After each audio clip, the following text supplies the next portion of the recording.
पहलगामकडे जाणाऱ्या रस्त्यांवर सुरक्षा व्यवस्था आता वाढवण्यात आली आहे। खबरदारीचा उपाय म्हणून सुरक्षा व्यवस्था वाढवण्यात आली आहे। सीआरपीएफ आणि काश्मीर पोलिसांची वाहनं पहलगामच्या मार्गावर आहेत। दहशतवाद्यांच्या शोधासाठी अजूनही या ठिकाणी सर्च ऑपरेशन सुरू आहे। जाणाऱ्या रस्त्यांवर सर्च ऑपरेशन असेल किंवा सुरक्षा यंत्रणांना तैनात केल्याचं चित्र पाहायला मिळते।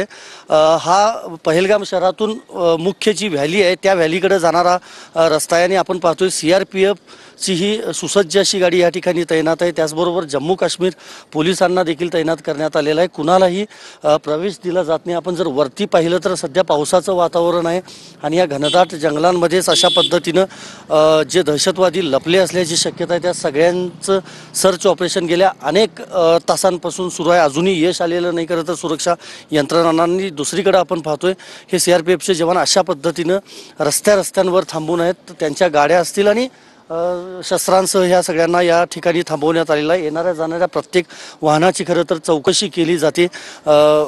प्रत्येकाचं ओळखपत्र देखील तपासलं जातं आणि त्यानंतरच खरं तर वरती जाण्याची परवानगी जी आहे ती दिली जाते।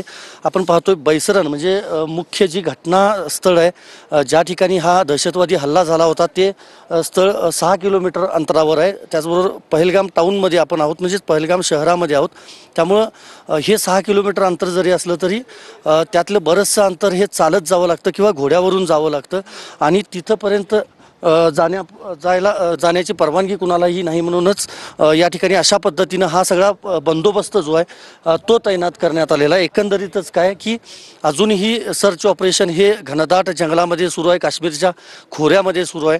नेमकं हे दहशतवादी कुठं लपले त्याची माहिती अद्यापही लागलेली नाही। पण आज वरिष्ठ अधिकाऱ्यांनी सैन्य दलातल्या वरिष्ठ अधिकाऱ्यांनी प्रत्यक्ष घटनास्थळावर जाऊन पाहणी केली। त्या ठिकाणी रिक्रिएशन देखील केल्याची माहिती आहे।